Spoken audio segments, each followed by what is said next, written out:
Boa tarde a todos. Buon pomeriggio, quase buonasera a tutti. É um prazer receber mais um webinar da Câmara Italiana de Comércio, organizado pelo Núcleo de Tributário do Comitê Jurídico. Hoje um tema bem interessante, tema atual, tributação de dividendos. Confesso que tenho que assistir para aprender, mas já antecipando, porque eu sei que eu serei alvo de perseguição e bullying aqui nesse webinar, não se aplica para mim, é só por curiosidade. Caso algum cliente me pergunte, eu falo, existe sim, mas lá no Cojur nós temos excelentes advogados para te atender, que não é o meu caso, porque eu não conheço e não entendo da matéria. Queria agradecer ao Maurício, Silvânia, Mara, Gabriel. Hoje eu brinquei com eles, nós temos um webinar puro sangue. E os eventos os webinários do Cojur, eles têm o público acompanha, mas tem uma visualização muito forte depois, porque todos os nossos webinars eles ficam salvos no site da Câmara Italiana, no canal do YouTube.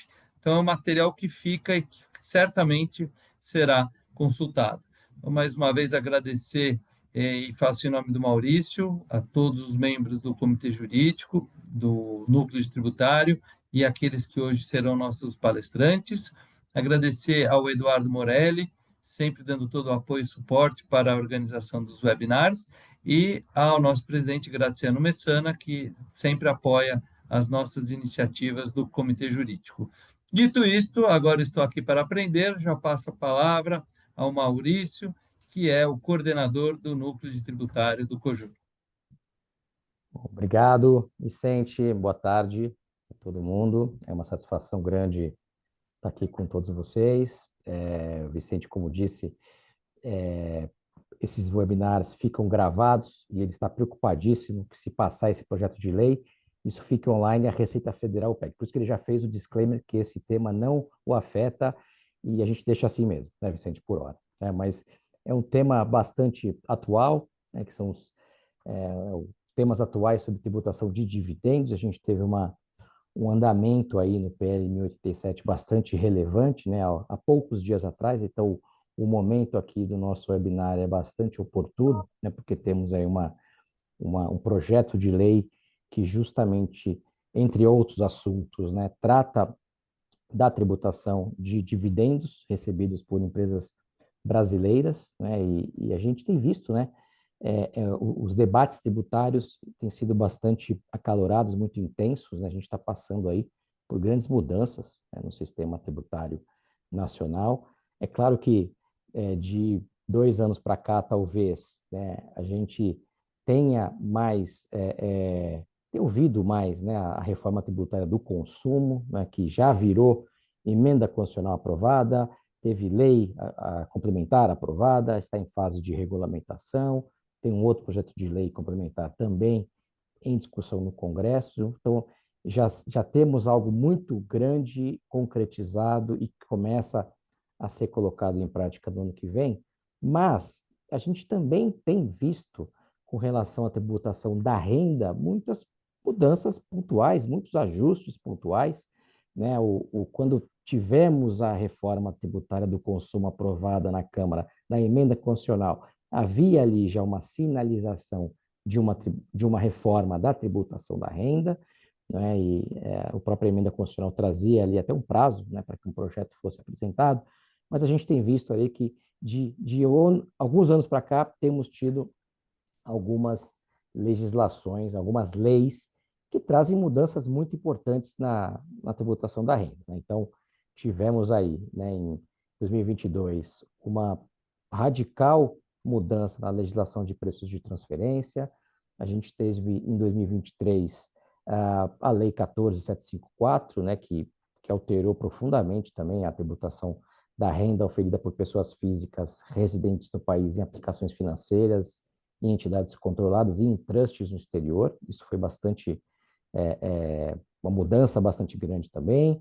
A gente teve no ano passado a introdução do Pilar 2 no Brasil, né, via alterações na CSL, né, na contribuição sobre o lucro líquido das empresas, que é um tributo que tem aí praticamente as mesmas bases do imposto de renda, e agora, né, o PL 1087, 2025, né, que trata da tributação das altas rendas, mas também né, do adicional de imposto de renda, né, da instituição, perdão, do imposto de renda sobre dividendos. Claro, não é uma instituição automática de tributação de dividendos, tem todo uma conta a ser feita, uma análise a ser feita para ver se o dividendo vai ser tributado ou não. E aqui tenho os meus colegas, né, de núcleo tributário, que são os experts aqui no assunto, né? Então tenho a minha querida Mara Carami, que é advogada, juíza do Tribunal de Impostos e Taxas, conselheira do Conselho Municipal de Tributos,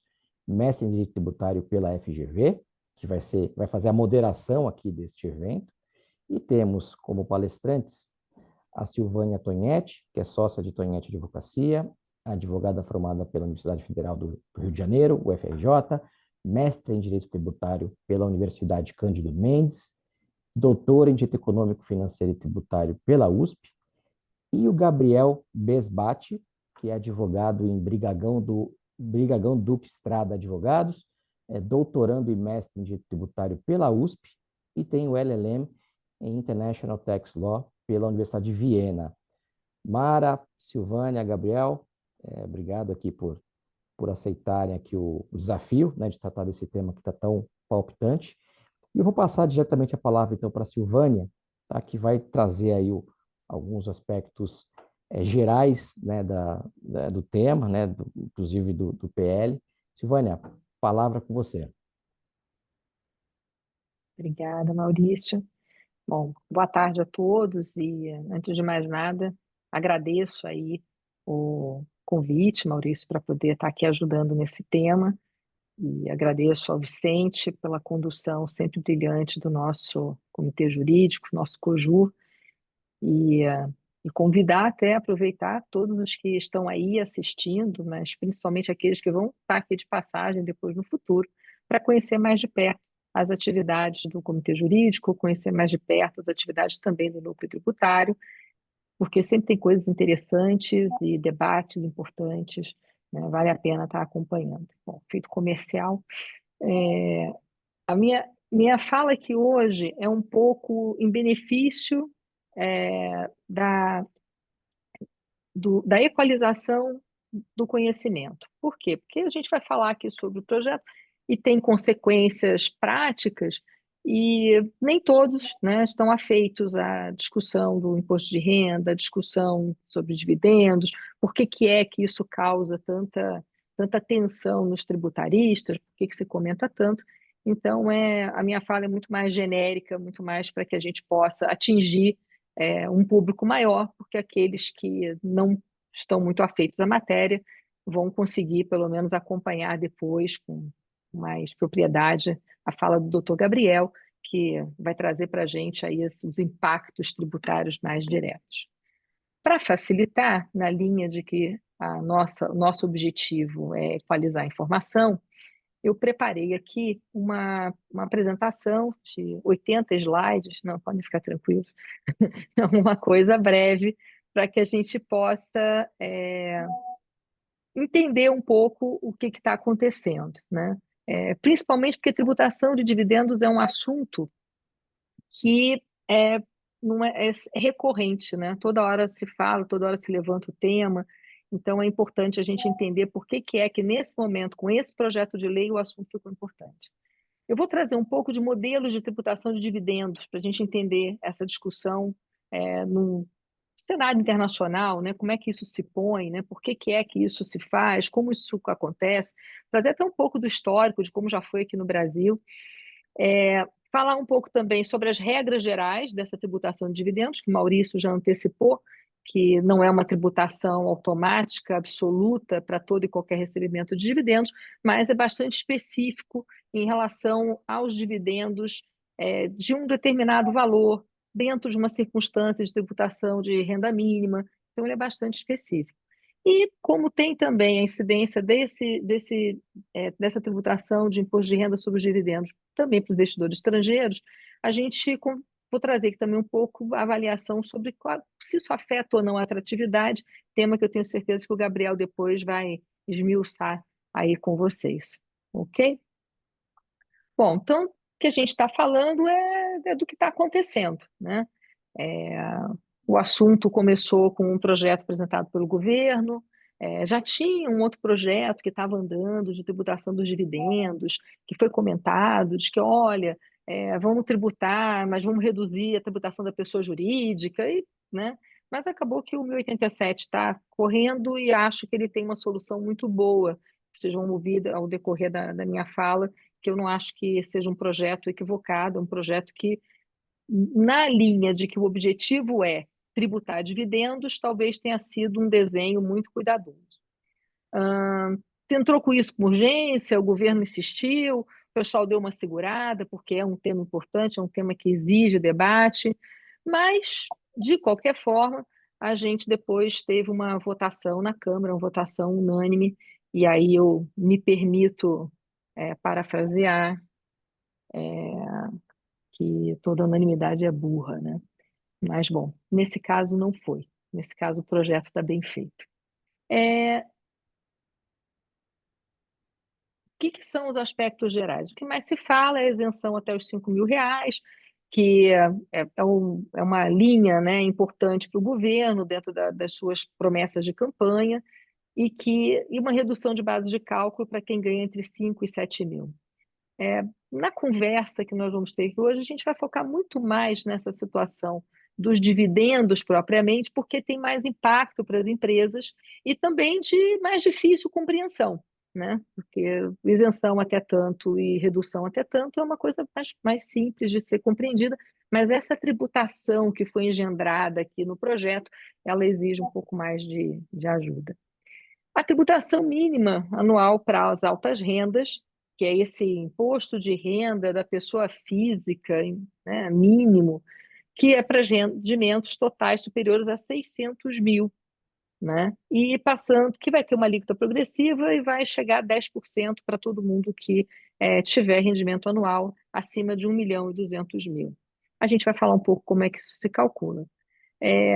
O efeito também da tributação na fonte das pessoas físicas que recebem dividendos maiores do que 50 mil no mês, né, de uma única entidade.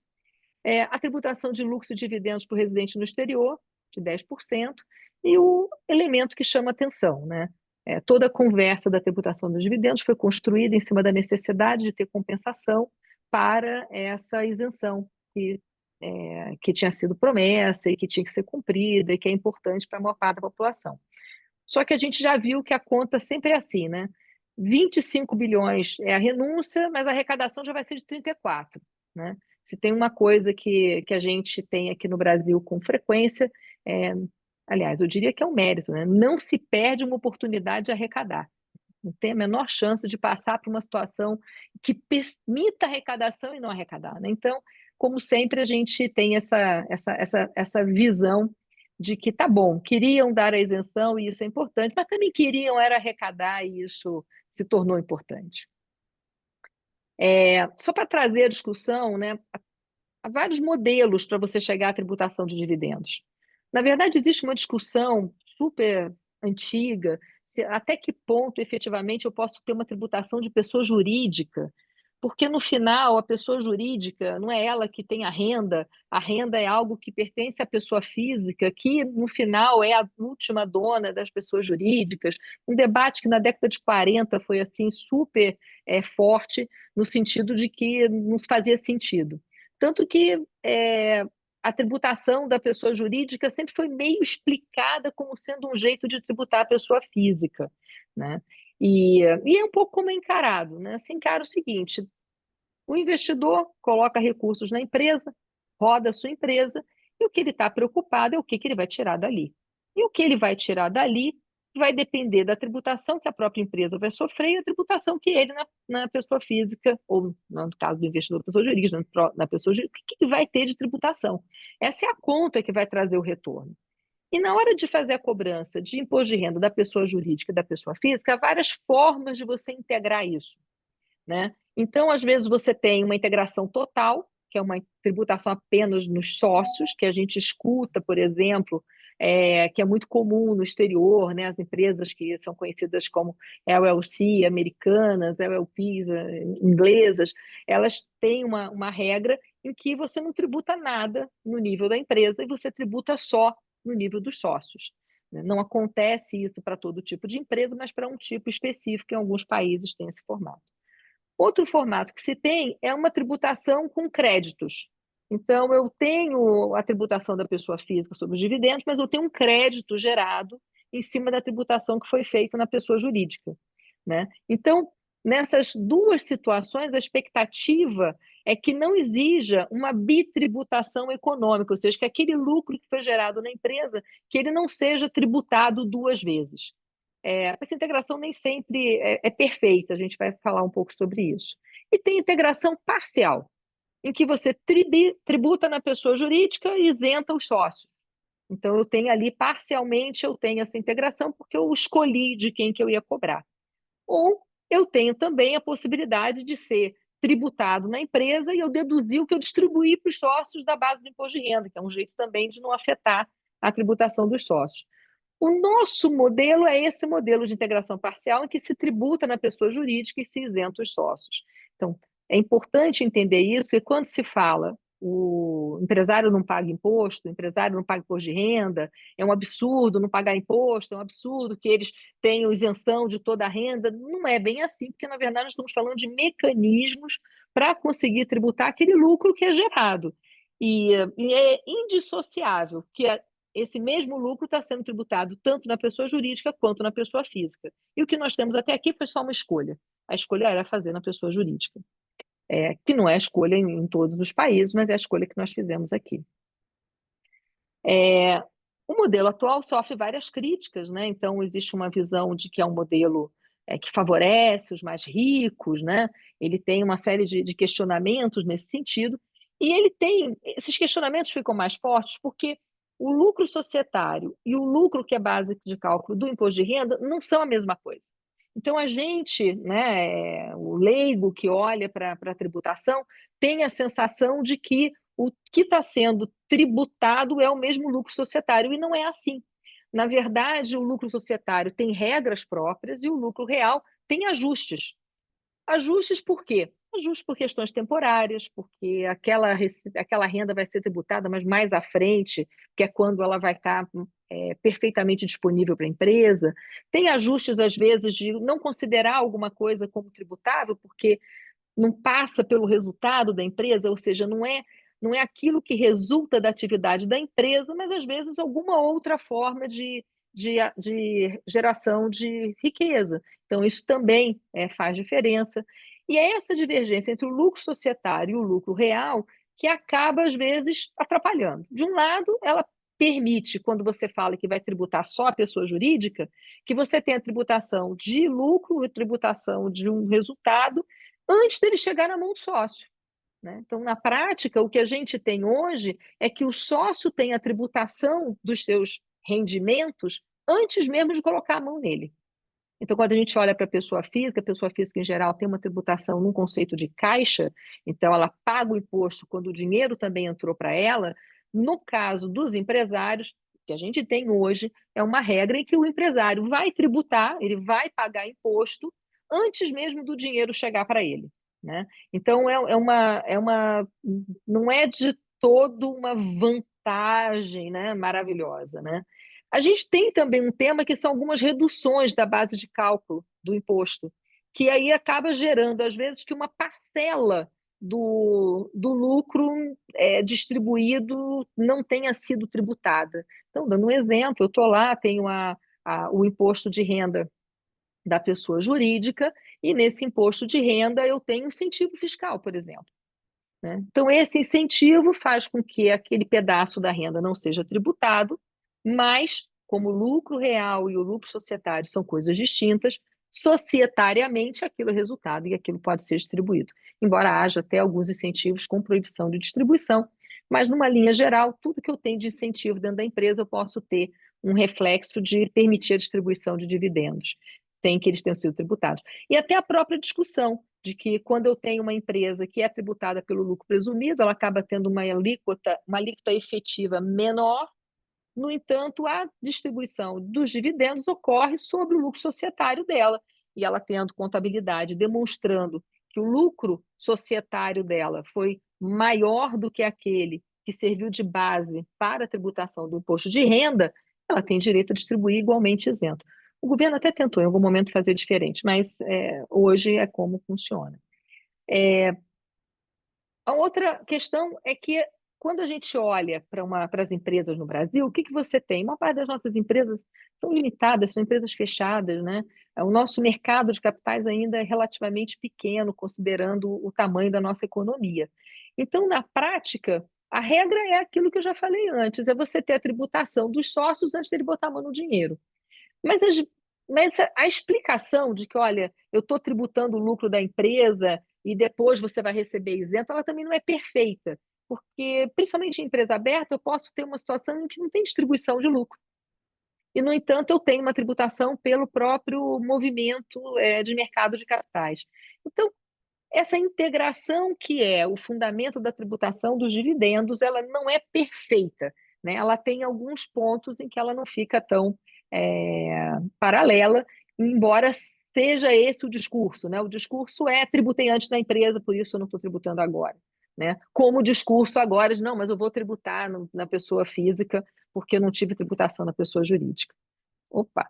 O que nós tivemos de histórico, né? O Brasil, esse sistema que nós temos vem de 96, que já é bastante antigo, né? Mas não tão antigo assim. E a gente vê que já se teve tributação na fonte, teve tributação na declaração. Você tinha, a minha mãe me contou, porque é óbvio que eu não sei disso, mas a minha mãe me contou que tinham cédulas diferentes na declaração do imposto de renda, partes diferentes da declaração, para os lucros para os dividendos que eram recebidos pela pessoa física. Então, a gente teve essa tributação. Na Constituição de 88, que começou uma discussão de que até que ponto essa tributação não acabava tirando o incentivo do investimento, tirando o incentivo do empresário. E nessa discussão que se pensou de fazer algo melhor ainda, de tributar o lucro antes da distribuição.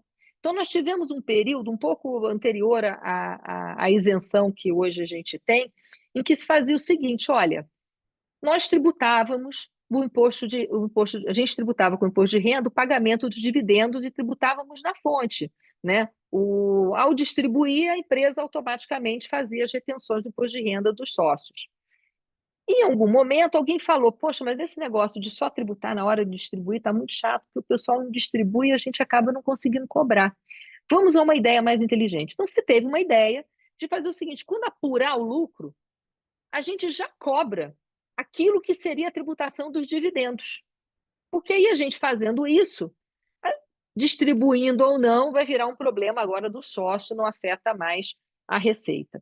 E se fez essa tentativa, que não foi aceita, né? O STF afastou essa possibilidade, porque chamou a atenção de que nós temos um sistema aqui no Brasil em que a gente reconhece que existe uma pessoa que é a pessoa jurídica, outra pessoa que é a pessoa física, e, portanto, a vontade delas não pode ser exatamente automático, né? Enquanto a pessoa jurídica não decidir distribuir, não foi distribuído, não pode se querer cobrar o imposto, porque ainda não tem aquilo que na nossa legislação se exige, que é uma disponibilidade sobre aquela renda, né? Seja uma disponibilidade jurídica, uma disponibilidade econômica, nesse caso não teria. Então, o sistema chega em 96 porque já se tinha tentado a tirar a tributação do sócio para poder cobrar direto na empresa antes de distribuir, e não se conseguiu. Então, o sistema é uma evolução daquilo que aconteceu no passado, esse sistema de ajuste onde só tributa na pessoa jurídica. E o que veio de novidade, né? Então, a novidade que eu acho que marca mais é a do imposto mínimo. Por que ela é que marca mais? Primeiro, porque ela que foi usada como argumento, né, de vamos entregar isenção para os mais pobres, cobrando dos mais ricos, né? Esse foi o argumento que ficou, né, no ar. A outra coisa é que no desenho que foi feito para esse imposto mínimo, você consegue abater uma parcela do que você vai ter de retenção dos dividendos. Então, O imposto mínimo está completamente casado com essa ideia. A ideia é que o contribuinte vai ter lá um valor que ele recebeu no ano, que vai incluir tudo, inclusive vai incluir coisas que têm retenção de fonte, ou seja, coisas que estão isentas, vai incluir tudo para ver qual foi a renda total, e depois você vai fazendo esses ajustes para encontrar se a pessoa realmente tem ou não um valor adicional a pagar para atingir essa tributação mínima, né? Então, a base de cálculo é a renda global do contribuinte, incluindo alguns rendimentos, e com a possibilidade de você deduzir ou compensar parte do imposto que já foi pago, né? O que mais chama atenção é que a escolha foram por valores relativamente aleatórios, né? Não se teve assim uma discussão de efetivamente quando é que eu tenho, não se fez muito isso. Acho que a conta que fizeram foi 10 vezes o que a gente está imaginando de renda anual para quem é isento, a gente vai colocar, e assim se fez, né? Então, a gente tem a tributação dos dividendos, ela está casada com esse imposto mínimo sobre a renda. A tributação na fonte dos dividendos é considerada como uma antecipação, né? Então, vai ter a retenção sobre toda vez que tiver um valor acima de R$ 50.000 por mês de uma mesma pessoa jurídica entregando para uma mesma pessoa física dividendos, você vai ter a retenção. E aí se conseguiu negociar lá uma proteção, ou seja, as distribuições ainda dos lucros gerados até 31 de dezembro desse ano ainda vão ficar isentas, né? Tem ali uma regra de proteção. Proteção incompleta, né? Aí depois o Gabriel até vai comentar um pouco, porque é incompleta, porque afinal de contas, né, eu quando auferi o lucro em 2025, eu tinha expectativa de ter os dividendos e isso não tinha previsão nenhuma de tributação, então eu não tive como me preparar, como me organizar. Bom, mas isso é reclamação dos advogados. E a tributação dos dividendos para os residentes no exterior, que essa é de 10%, e que tem um mecanismo que também vai se aplicar parecido na tributação de imposto de renda mínima, que é um mecanismo de você compensar o imposto da pessoa jurídica. Não é uma compensação como um crédito, daquele que a gente viu lá no começo, que permite a integração total, mas é uma compensação para chegar numa conta em que, no final, o imposto que vai ser pago não passe daqueles 34% que é a tributação atual do imposto de renda. Então, a ideia é, o estrangeiro investiu, ele vai ter retenção, mas esse número não vai passar dos 34, porque se passar ele tem direito a um crédito, e esse crédito vai zerar aquela tributação que ele teve, né? Então, aqui a lógica é, nós não queremos que a tributação no Brasil para as pessoas jurídicas suba. A gente quer manter um equilíbrio, e esse equilíbrio vai ser mantido via crédito. O problema é o básico, né? Eu tive a retenção hoje, eu tenho até 360 dias para poder pedir de volta, e não tem regra de quando é exatamente que você vai receber de volta, como é que você vai apurar, todo esse resto não ficou muito explicado ainda, a gente vai saber no futuro. Embora a desconfiança é que não deva ser nada fácil conseguir de volta esse valor. Só para ter uma noção, assim, né? O que acontece? Eu vou ter lá um lucro, o lucro vai ter um valor que foi pago pela empresa, eu vou enxergar o que é o lucro líquido, aquele lucro societário. E aí eu vou fazer a conta de quanto é que seria, quanto que foi retido na fonte, beleza, e eu tenho a carga efetiva. No final, como a carga efetiva dessa empresa, ou seja, os 406 mil que foram objeto da retenção, mais 1 milhão, essa carga efetiva ela tem que ser 34%. Se ela for maior, aquilo que foi pago pelo residente vai virar um crédito. Ok? Então, o básico é 34% é o que vai ter de tributação na expectativa do projeto. Da mesma forma, vai ter um redutor lá para aquele imposto mínimo, que é mais ou menos a mesma lógica. Olha, você vai ver quanto que pagou, você vai ver qual foi o lucro, vai ver quanto distribuiu, vai fazer a conta entre quanto se pagou de tributo versus o que tem de resultado, né, de lucro societário, para se enxergar qual foi a alíquota efetiva. Se a alíquota efetiva ficou lá nos 34%, aquele valor que foi retido, você vai receber de volta, porque afinal de contas você não tem que pagar um valor a maior. Bom, você vai ter que pagar sobre a sua renda mínima, mas não sobre os dividendos. Então, assim, é uma conta, né? E isso vai ter diferença entre as empresas. Eu vou ter uma empresa que vai ficar nos 34%, eu vou ter uma empresa que a alíquota efetiva dela é 15%, porque ela não tem adicional, eu vou ter a empresa com baixa tributação, e tudo isso vai ser objeto de cálculo e vai determinar ou não pagamentos ou redutores de imposto. Como isso funciona em outros países, né? A gente falou que tem tributação, não sei o quê. Poxa, os outros países também tributam. Como é que isso acontece? Na verdade, a gente vai ver que tem a tributação de dividendos e tributação de IRPJ. Óbvio que essa conta aqui é uma conta de padaria, muito mais para a gente ter ordens de grandeza do que qualquer coisa, porque para eu dizer qual é efetivamente a alíquota de IRPJ na Coreia do Sul, eu vou ter sempre a informação de um determinado ano, e talvez o da Dinamarca seja de outro, mas com todas as ressalvas, né, que esses números possam ter, mas ele permite para a gente uma noção do que é a alíquota combinada, ou seja, eu que vou investir na Irlanda, eu vou pagar um imposto de renda de pessoa jurídica de 12,5%, mas vou pagar sobre os dividendos 51%. No final, eu tenho uma tributação conjunta de 63,5%. Então, o que se costuma dizer? Que a Irlanda é um ótimo paraíso fiscal. É bom para os outros investirem lá, mas para os irlandeses não é bom negócio, porque a tributação individual deles é muito alta.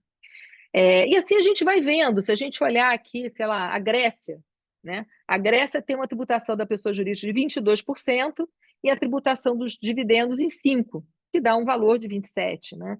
A nossa vizinha Argentina, né, que combina aqui com a gente, ela tem ali uma carga de 32%. A nossa, se não funcionar bem esse sistema de redução e de devolução de crédito, ela vai ficar em 44%, que fica acima da Argentina. Então, podemos ficar menos atrativos, né? É uma pergunta que sempre fica, né, no ar. Só para a gente ter uma noção de quem são os campeões em tributação da renda, e renda aqui, renda mais lucro mais dividendos, a gente vai vendo que os países mais desenvolvidos tendem a ter uma tributação maior, até porque eles têm uma tributação de pessoa física muito alta, e os outros menos tentam ser atrativos via tributação. Óbvio que não é só tributação que faz alguém decidir de investir ou não investir num lugar, né? Todo o resto conta, né? Estabilidade econômica, potencial do mercado, infraestrutura, mão de obra, segurança jurídica, que aqui no Brasil, aqui no Brasil, segurança jurídica, incentivos fiscais, várias coisas são consideradas. Porque no final, o que o investidor quer? Ele quer fazer a conta do dinheiro que ele põe, quanto que ele recebe de volta no final no bolso dele. E aí se vai tributar na pessoa jurídica, vai tributar na pessoa física, se vai ter o crédito, se não vai ter, o que ele quer saber é quanto que sobra. E isso pode trazer diferença. Países que têm uma alta carga tributária, normalmente eles têm todas essas outras condições muito boas. Então fica mais fácil, né, você querer ter uma carga maior, porque afinal de contas você é atraente, né, por outros motivos, né? E no caso dos países que têm uma carga tributária mais baixa, eles vão tentando ficar mais atraente usando a carga tributária. A moderada vai exigir que os outros pontos de atratividade melhorem. Então, só comparando, ou seja, a gente vai sair de uma situação em que a gente está no grupo de países com uma baixa carga tributária para se integrar no grupo de países com uma carga tributária combinada moderada. Então, também não é pânico total, nós estamos só modificando um pouquinho a nossa condição. Ou seja, o projeto de lei modifica a forma de integrar a tributação, não que não existisse tributação para o sócio. É um modelo que permite crédito para o residente no exterior e redutor para cálculo do imposto de renda mínimo, que pode, se tudo funcionar, até resultar numa tributação idêntica que tem hoje, dos 34%. E, sim, pode reduzir a atratividade dos investidores com esse novo modelo, mas não se espera também que seja uma mudança muito grande, porque o Brasil também tem alguns daqueles pontos que são considerados de atratividade. Então, agora que todo mundo sabe sobre dividendos, todo mundo sabe como funciona, todo mundo sabe como é no mundo inteiro, a gente vai entender efetivamente o que é que aconteceu, e aí vai ser o tema do meu companheiro aqui de mesa, doutor Gabriel. Obrigado, Silvânia. Só parar Posso aqui. alterar aqui? Ah, deu. Acabei de tirar. Vocês estão conseguindo enxergar? Ainda não. Não? Ainda não. Agora sim. Agora foi. Ah, tá. Ótimo. Silvânia, obrigado. É, cumprimentar a Mara, Maurício, Vicente. Eu acho que, enfim, esses eventos são fundamentais aí para a gente desenvolver o estudo do tema e também informar os investidores italianos sobre o que tem acontecido no Brasil e nada mais oportuno do que um evento que fale sobre algo que afeta diretamente o negócio dos estrangeiros aqui no país. Eu acho que a Silvânia pontuou muito bem, enfim, as questões que envolvem a tributação de dividendos. É, alguns pontos enfim, na fala da Silvânia que eu gostaria de trazer aqui para complementar né, essa exposição é o fato de que, de fato, hoje a gente tem um projeto que diminuísse as ali, porque, como bem pontuou a Silvânia, existiam outros projetos que propuseram diminuir a alíquota da PJ para, em compensação, tributar os dividendos distribuídos. Isso, em termos de arrecadação fiscal, seria muito problemático para o Brasil, porque também, como bem pontuou a Silvânia, as empresas hoje, se a gente pega uma SA, elas são obrigadas a distribuir 25%. O resto eu tenho reserva obrigatória, e existe estudo que diz que no Brasil as empresas, e um estudo feito na B3, as empresas elas retêm, e não, ou seja, não distribuem cerca de 40 a 50% dos seus lucros. Então vejam que, em termos de arrecadação, um sistema que diminui a alíquota da PJ para, em compensação, tributar dividendos, isso traria um problema. E o Brasil, então, caminhou para um sistema em que, na verdade, além da alíquota nominal de 34, se incrementou, se adicionou essa alíquota que pode chegar a 10% de dividendos.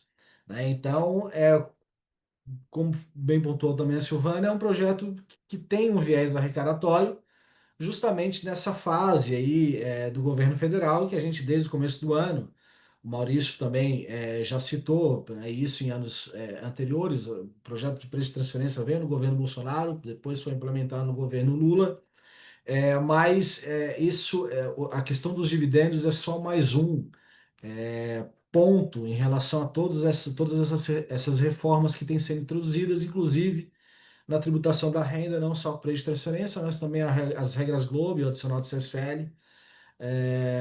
E aí agora a gente tem o mercado financeiro, o mercado de capitais, a gente tem uma MP que está, enfim, saiu um relatório recente, acho que foi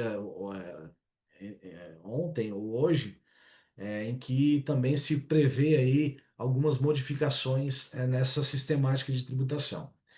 E aí, em relação aos dividendos, dito isso, o projeto então prevê essa tributação na fonte de 10%, que ela vai casar com a tributação mínima do imposto de renda à pessoa física. Então, por conta desse casamento, a ideia do projeto é fazer com que essa tributação incida quando eu tenho uma apuração maior que 50 mil mês e no ano ela seja uma apuração que supere, então, 600 mil.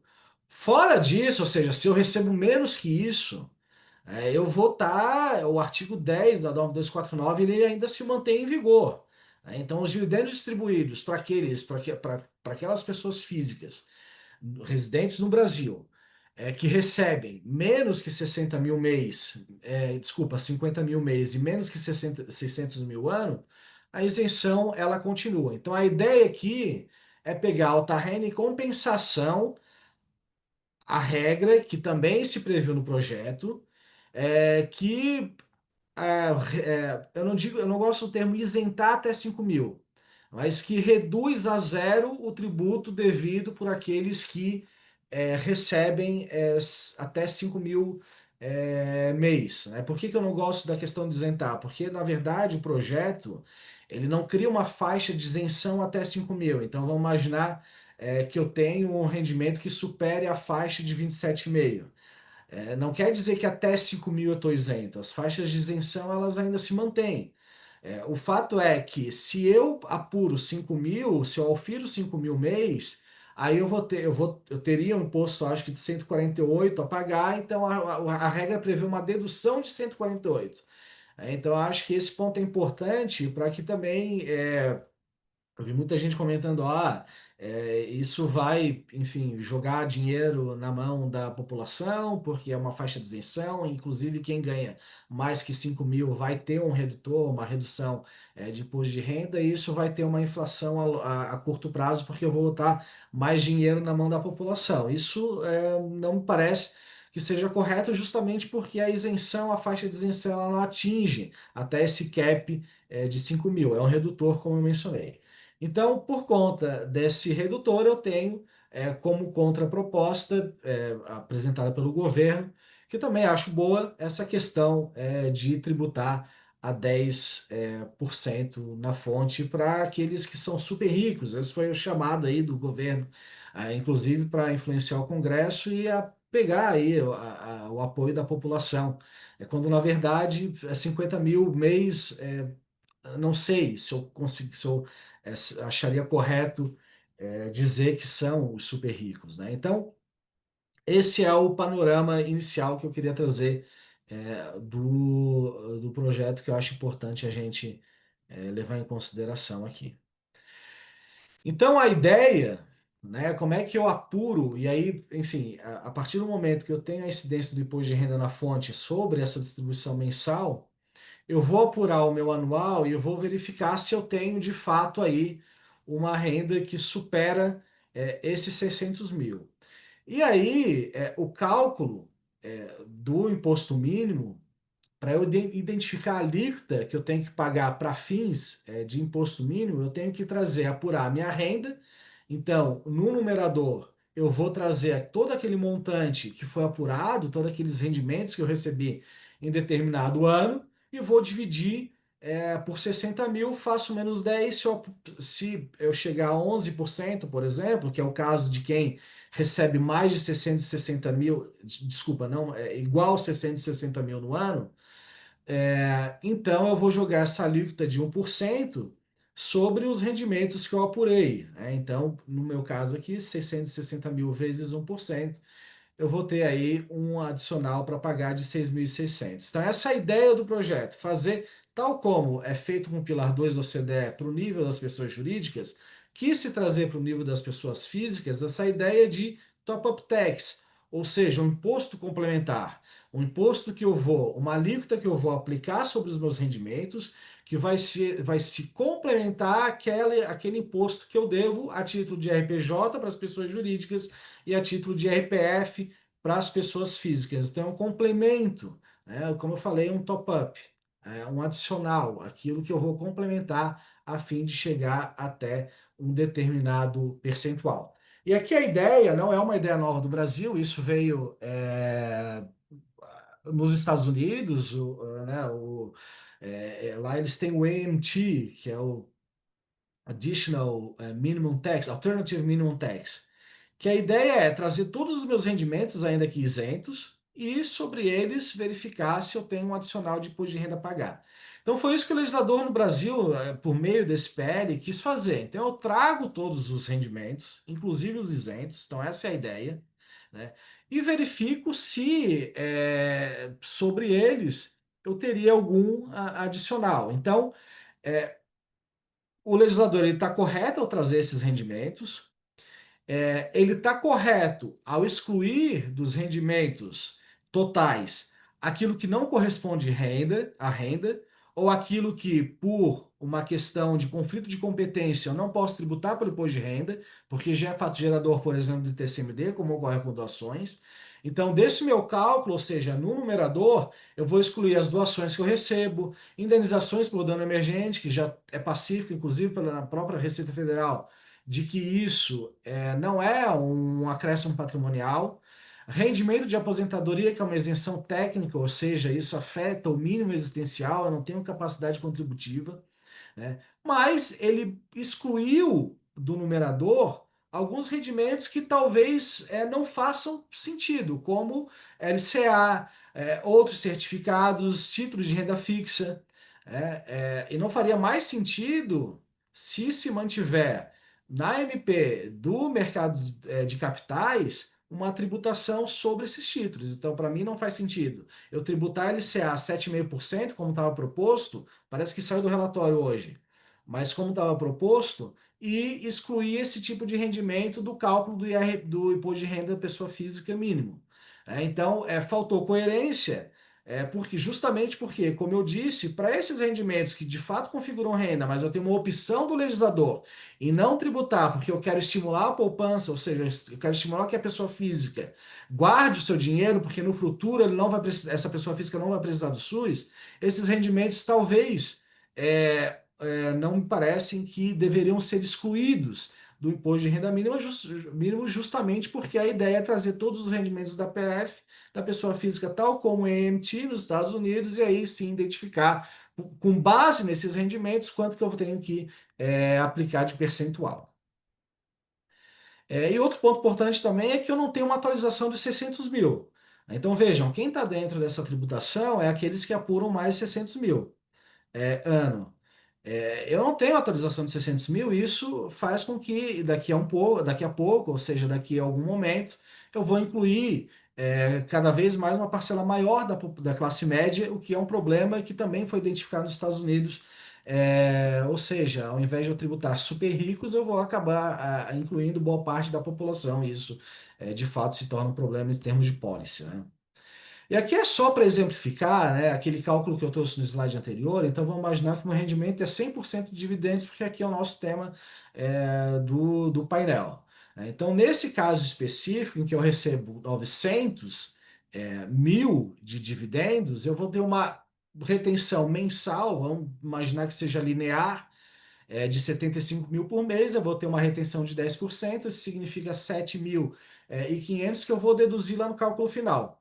Primeiro eu faço, então, no numerador os 900 mil, que é aquilo que eu recebo, dividido por 60 mil, que é o cálculo, menos 10, isso dá 15, menos 10, que dá 5%.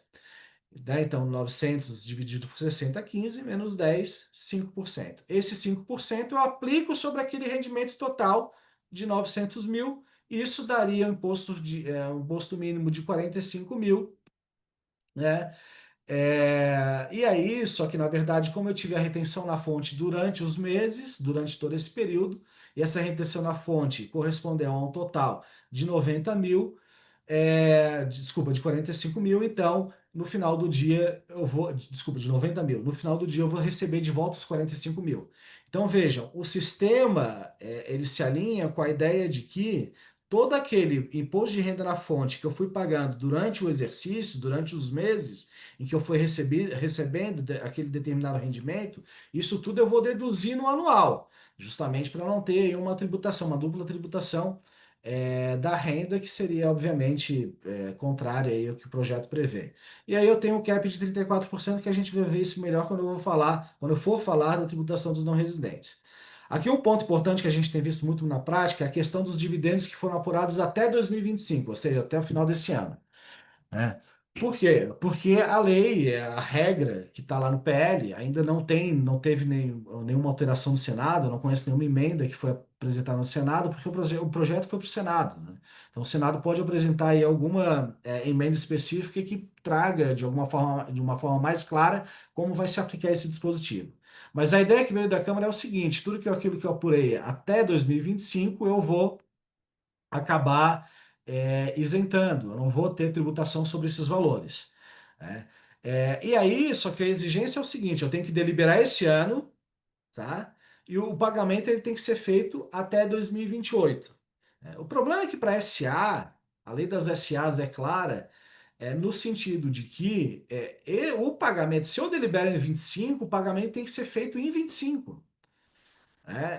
Essa é uma regra para proteger minoritário. Então, se eu tenho uma deliberação nesse ano, a lei das SAs fala: olha, paga já nesse exercício, você tem até 60 dias para pagar, tem que ser nesse exercício, obrigatoriamente no mesmo exercício. E aí fica a questão de um problema para a SA de que eles vão ter que tributar, desculpa, vão ter que distribuir um dividendo, um super dividendo esse ano para fugir dessa regra. É lógico que existem soluções. Capitalização desse lucro para depois o sócio recomprar, delibera e depois converte em mútuo, parcela os dividendos, né, o pagamento desses dividendos, mas fato é que esse tem sido um problema prático para as SAs e para as limitadas também tem uma questão específica que muitas limitadas prevêem lá no seu contrato social a aplicação subsidiária da lei das SAs. Algumas de forma específica em relação a esse dispositivo, outras de forma abrangente, né? Mas é óbvio que para fins societários, uma regra que determina que eu vou ter que distribuir no mesmo exercício, ela não tão bem aceita numa limitada em que eu tenho uma liberdade maior para distribuir no momento que eu quiser.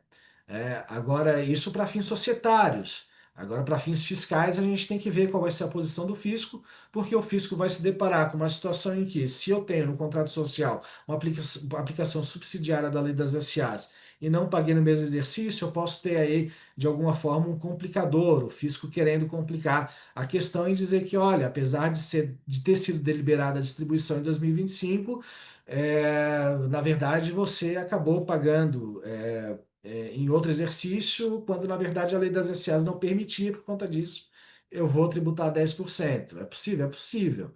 Não acho que seja correto. Mas esse é um ponto de atenção que as limitadas têm que ter, e o ponto de atenção que as SAs têm que ter é justamente tentar achar alguma forma, que existem formas listas, de, apesar de eu ter deliberado esse ano, o recebimento vai se dar em outros exercícios, ainda que a lei das SAs determine que o pagamento tem que ser feito nesse próprio ano, 2025.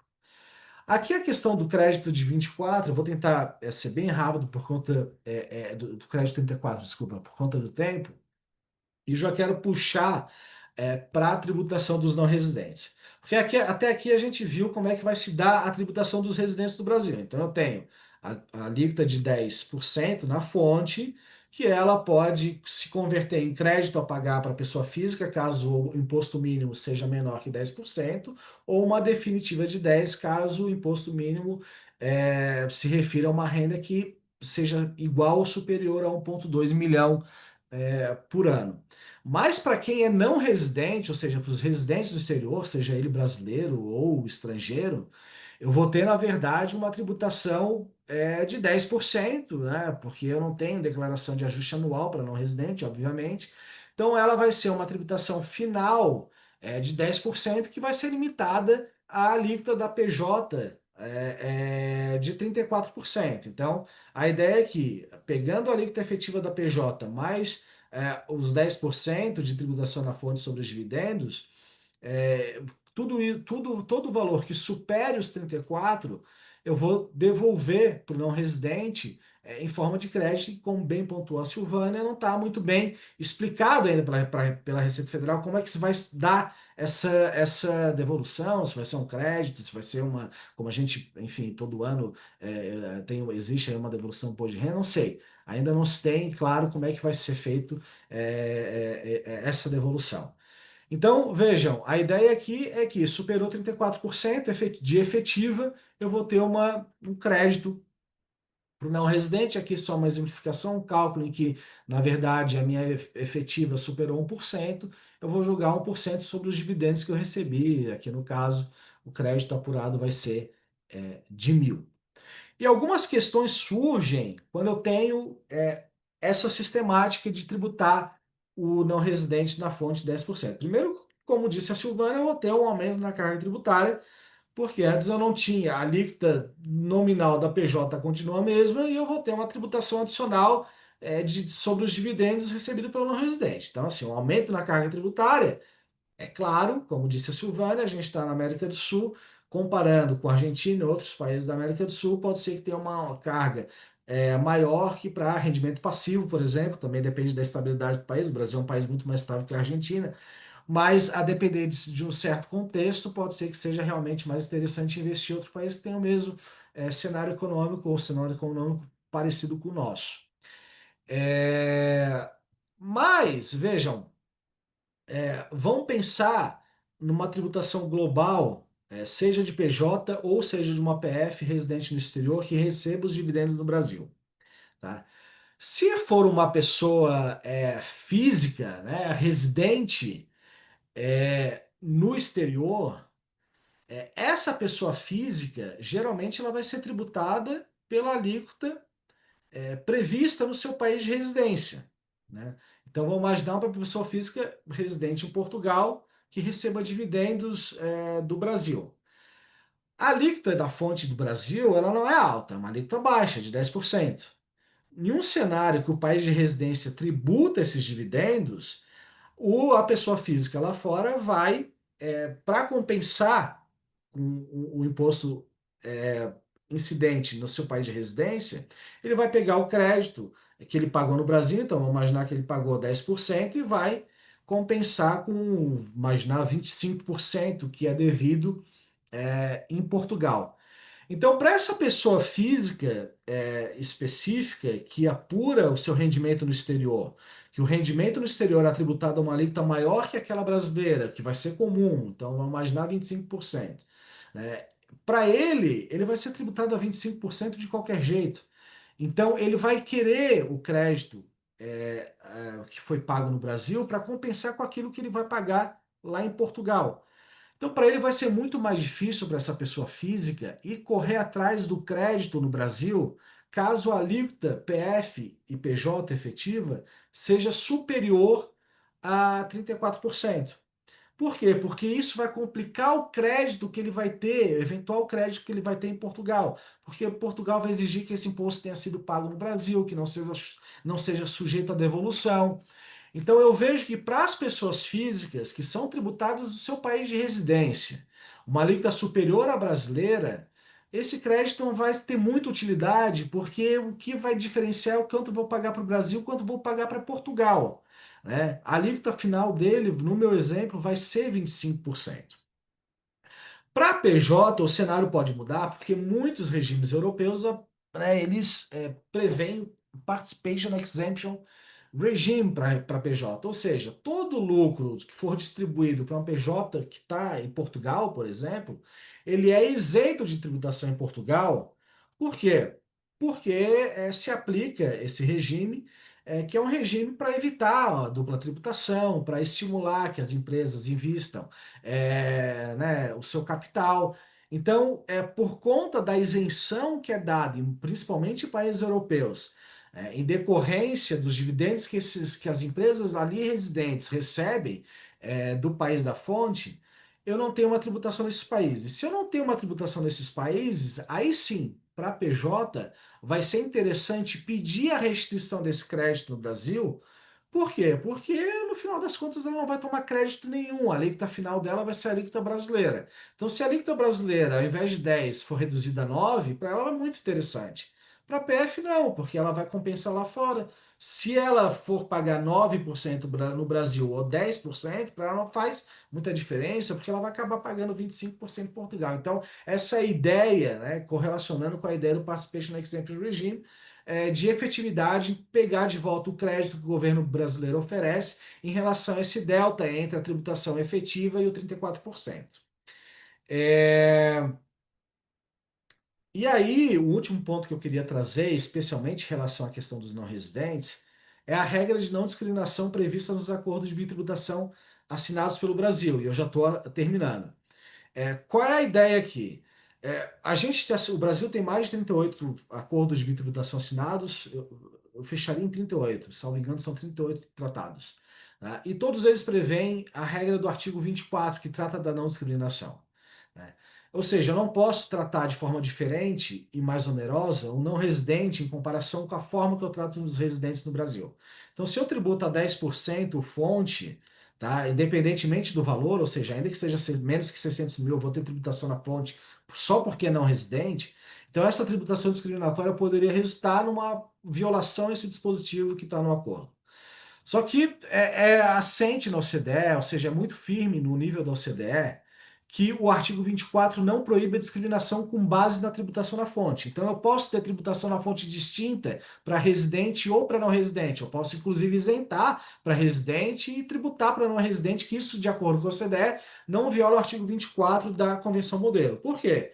Porque a diferença na residência, né, ela não é um motivo válido para discriminação, porque os países fazem diferença na residência. O fato de eu ser não residente é um fator relevante para eu tratar de forma discriminatória. Essa é a ideia da OCDE.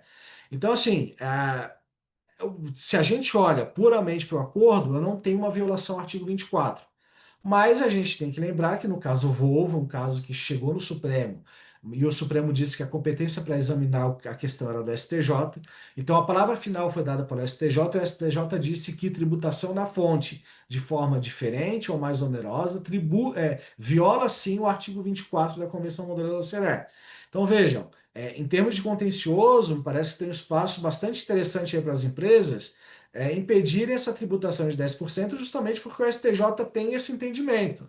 Foi lá um caso único, de fato só tem esse caso, mas lá se entendeu que eu teria aí uma violação ao artigo 24 se eu faço essa discriminação. Então vejam, existe um espaço no judiciário para contestar, você não residente, essa tributação que foi feita na fonte, que é diferente da tributação que é feita para o residente no Brasil. Né? E é bom também dizer que, ainda que a gente afaste esse entendimento do judiciário, existiu ali um período, no final da década de 90, início da década de 2000, em que o Brasil ele fazia reserva expressa no sentido de que poderia sim, de que o artigo 24 impedia sim a tributação diferente ou mais onerosa entre residentes e não residentes. Então tem também uma questão de tratado em relação a um período específico que pode ser interessante para o não residente. Então vejam, é, regra geral, não há violação ao artigo 24. Mas especificamente no caso brasileiro, a gente tem uma decisão do STJ que diz que há sim violação e discriminação, e tem também um argumento íncito aos tratados, no sentido de que teve um período que o Brasil se reservava da posição enfim, dizer que é discriminatória essa tributação diferente. Então, no período, os tratados que o Brasil assinou durante esse período, eu posso ter aí um argumento de tratado também, além do judiciário, para dizer que há essa discriminação. Então, passei aí 3 minutos. Eu acho que a ideia era trazer um pouco desse panorama geral, as discussões que a gente tem visto mais na prática. Enfim, a gente fica aí disponível, se não puder tirar agora as dúvidas. Com certeza a Silvana também concorda, pode mandar um e-mail que a gente, enfim, tenta solucionar e espero que tenha sido útil para todos o seminário. Obrigado. Eu queria agradecer, então, aos participantes, aí, aos panelistas, que foi uma exposição super clara, super importante. E eu queria só fazer um comentário, quer dizer, não é bem um comentário, tirar uma dúvida, porque eu acho que a lei é de bastante dificuldade de ser entendida. Ela tem várias situações que você não consegue entender direito o que ela está querendo dizer. E uma delas, no meu ponto de vista, diz respeito ao cálculo do imposto, vamos dizer assim, depois que você fez o cálculo do imposto dessa renda mínima, e você achou a alíquota, aplicou a alíquota, você pode fazer algumas deduções deste valor, entre os quais a retenção que já foi feita na fonte. Mas ele fala assim: você pode fazer a dedução de acordo com o imposto devido apurado na forma do artigo 12. E a forma de apurado do artigo 12, se você for ver o artigo 12 da lei, ele diz o seguinte: o imposto devido pode ser deduzido então, uma série de deduções. Ele dá. Então, você não consegue entender, eu pelo menos não consegui entender, qual é o imposto que você reduz tu a pagar. Se você efetivamente, vamos supor que você, na tua declaração de imposto de renda, pessoa física, aquele quadrinho bem básico, quando você tem o quadrinho do imposto apurado, né, o imposto devido, e depois você tem um quadrinho do imposto, dos impostos que você antecipou, então o imposto que foi retido na fonte, o imposto que você pagou no Carnê-Leão. Você faz a declaração, faz a dedução entre o imposto devido e o imposto antecipado, para você saber se você tem imposto a pagar ou imposto a restituir, ou nenhum imposto a pagar. Aí eu pergunto, qual é o imposto, esse imposto que você pode deduzir, qual é o imposto? É o imposto devido antes das deduções? São, deduções que eu falo, são os impostos que você antecipou. São os impostos, ou pelo contrário, não é um imposto devido que seria da primeira caixinha, quando se aplica simplesmente a base de cálculo, faz a dedução daquela tabelinha do artigo 11 e depois você vai para o artigo 12. Então, você tem que calcular, você chegou no imposto mínimo, aí você pode deduzir o imposto devido antes das deduções do imposto pago, você pode deduzir os impostos que você antecipou, ou você não pode deduzir nada, só o imposto a pagar, caso ele seja a pagar, do resultado dessa antecipação que você fez, ou você deduz aquilo que você tem a restituir, caso o cálculo final tenha te dado imposto à restituição. Eu realmente não consegui, com a letra da lei, ter certeza qual é o cálculo que você tem que fazer. Vocês conseguiram? Posso falar, Silvana? Então, o que eu vejo, Mara, é o seguinte: o IRPF você deduz, tá? Então eu apurei o mínimo. O que eu paguei a título de IRPF no anual, que é uma caixa separada, de fato, ou seja, eu considero todas as deduções que não são consideradas no imposto mínimo, por exemplo. Lá eu faço o cálculo considerando essas deduções que eu tenho de IRPF a pagar, ou seja, depois das deduções eu deduzo do meu mínimo. Tá? Essa é uma dedução. Então, quando ele se refere ao 12, na minha visão, que fala lá das deduções, eu vejo ele se referindo ao imposto de renda de pessoa física que eu paguei na minha declaração de ajuste anual, considerando já essas deduções, entendeu? Essa é a minha leitura. Deixa E eu entender. também, Então, você está dizendo que o que eu tenho para deduzir, é o imposto final que eu teria que pagar ou a restituir no final. É isso? o imposto de renda da pessoa física, esquece o mínimo, Então, tá? isso. Então, Exatamente. vamos supor, É, você tem 100 de imposto a pagar de renda mínima, tá certo? Aí isso. você, na tua apuração normal da tua declaração de imposto de renda, você tem uma apuração que você tem R$ 4.000 a restituir, tá? Então, você vai abater desses 100, você vai abater os 4. Desses 100 mil, eu bato 4, tá? É Isso. isso. Então, é do Não, imposto não é final. restituir, é o imposto de renda que eu paguei, IPF, é RPF que eu paguei. Então, se eu paguei 4 mil a título de imposto de renda, pessoa física, eu abato dos 100 mil, não é a minha restituição, Não, entendeu? é outra coisa. Você, na tua declaração de pessoa física, você tem Isso. 3 campos. Um é o imposto devido. Depois você tem um outro campo, impostos antecipados. E depois você tem o outro campo, saldo de imposto a pagar, tá? Então, Uhum. o imposto devido é X. Aí o Tá, artigo 12 te diz o seguinte: você pode, desse imposto devido, isso. deduzir os impostos antecipados. Então, Tá. você já está deduzindo para você calcular o teu imposto final da declaração de imposto de renda. Aí, qual é o imposto? Aí vem o da renda mínima. Então, eu tenho mais 100 para pagar. Só que a lei não é clara qual é o imposto que eu posso deduzir, porque ela fala de acordo com o artigo 12, apurado de acordo com o artigo 12. Minha E o visão é só artigo para pagar. 12 me dá o imposto devido, pode ser deduzido dos impostos antecipados. Então, ele já está fazendo um cálculo de dedução. Ele já está usando essa dedução. Mas se eu considero imposto a pagar, e considero os impostos antecipados no imposto a pagar, aí eu vou ter uma dupla dedução. Então parece que É. o IRPF é o imposto a pagar, é o saldo a pagar que eu vou deduzir do meu mínimo. Então, se É eu dessa forma tiver, que eu enxergo.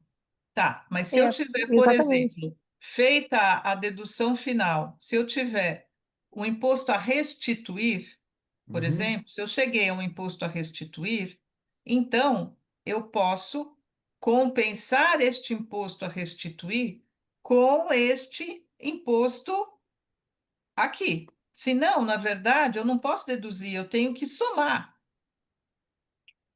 Mas, Mara, eu acho que tem um tema aqui que é a forma como você vai fazer o cálculo do imposto mínimo. Como o Isso, imposto mínimo vai pegar informações de vários dos quadros da declaração de imposto de renda, óbvio que ninguém tem ideia de como vai ser a declaração, mas eu imagino que a gente vai ter o imposto apurado de tudo que é da sua declaração que existe hoje, o imposto apurado de renda mínima, aí eu cheguei ao número. Agora, ah, tudo que eu já paguei antes, daí abaixo, porque para construir esse imposto sobre a renda mínima, tem que pegar informação de muito lugar, né, para você chegar em qual é a base de cálculo. Então, ele não vai ter como ficar misturado, ele vai ter que ser uma apuração separada. eu acredito que se eles criarem, antes da dedução, vamos dizer assim, Isso, criar uma outra caixinha, dizendo o seguinte: olha, este é o imposto devido, este é o imposto da renda mínima, e aí você tem as deduções, tá certo? Para isso. você poder deduzir uma vez só. Concordo com o Exatamente, mas Gabriel. as deduções imagino que venha depois, tá? É, É que a conta do imposto desse imposto de renda mínimo, ela leva outros temas. Então, eu tenho que isso. tirar aquilo que eu já tributei na fonte. Aí eu tenho que fazer a conta para ver se eu tenho algum valor residual em relação à empresa que eu tenho para deduzir. Eu tenho muita coisa para fazer conta. Então, na minha cabeça, vai ter um quadro igual tem quadros apurando ganho de capital, apurando ganhos líquidos de operações financeiras, vai ter um quadro que é da apuração do imposto de renda, do imposto mínimo. Esse cálculo vai ser feito dentro da declaração para que então seja transportado só o resultado dessa conta do imposto mínimo, né? E aí faz sentido. Aí eu vou somar o imposto geral, vou somar o imposto mínimo e vou deduzir tudo que eu tenho para deduzir de impostos já Porque retidos. da forma que está na lei, inclusive, a restituição estaria como se calculada antes. Ficaria ilógico, Não né? dá, não dá, É. não tem sentido da forma com que está. Tem sentido Uhum. da forma como você está falando que vai acontecer, tá certo? Eu imagino que vai ser isso, porque no final o governo não quis ter o desgaste de dizer que criou um imposto novo. Então, no final, o que ele está criando é um pedacinho a mais de conta dentro do próprio imposto de renda. Então, por isso que faz sentido esse número entrar junto com o imposto devido. Imposto devido um, imposto devido 2, sabe? Para Hum, depois abater depois abater tudo, os, certo? exatamente o que foi pago. E vai ter Perfeito. várias coisas. Nossa, vai ter crédito no exterior. Não, a declaração vai ficar cada dia mais elegante, para não dizer incompreensível. Uma pergunta que eu ia fazer, Gabriel. Qual é a diferença, vamos dizer assim, na apuração das alíquotas efetivas e nominais e etc., no caso de um lucro presumido? Porque no caso do lucro real, você tem uma definição correta, 34%, a base é total, você não tem uma base dividida. Como é que se comporta no caso das empresas que são lucro presumido, para calcular essa alíquota efetiva? Vai pegar o lucro líquido da empresa no lucro presumido, né? Então, se eu apurar lá 200 de lucro líquido, eu vou fazer vezes 34 em cima, entendeu? Então, é 34 sobre 200. Eu não tem diferença do presumido. Só que a base de cálculo, né, é presumida, a base do lucro é presumida. Na verdade, 34 não, desculpa, é o que eu paguei de RPJ e CSL sobre o lucro que eu apurei. Então, assim, considerando que, para quem considera o lucro presumido e benefício, de fato as alíquotas estão defasadas, eu vou ter aí uma tributação efetiva menor mesmo, entendeu? Então eu vou, mas o cálculo não difere. É pegar o que eu paguei de imposto de renda CSL e dividir pelo lucro líquido. Eu vou ter que apurar o lucro líquido da empresa no lucro presumido. Uhum. Não tem diferença. Exatamente na linha de evitar que tenha pedaços não tributados, né? Isso, Exatamente a lógica que exatamente. está sendo utilizada. Tá certo. Gente, super obrigada. Eu não vi nenhuma pergunta aqui no chat, mas se vocês tiverem, por favor, coloquem para a gente poder passar para o Gabriel e para a Silvânia, senão a gente encerra aqui o debate. Ótimo. Tem mais uma aqui, peraí, deixa eu ver. Não, é só parabéns. Então, gente, eu acho que a gente pode encerrar. Agradeço imensamente aí a exposição de vocês, foi muito boa. E vamos para os próximos capítulos, né? Vamos ver como é que isso daí vai ser Como é que sai do regulamentado. Senado? Exato, Como é que sai do Senado? Qual Frankenstein que vem de lá? Vamos aguardar. exatamente. Então tá, Tá gente. bom. Boa noite e Obrigada. mais uma vez Tchau. obrigada. Tchau, pessoal. Obrigado. Tchau, Tchau, tchau. tchau.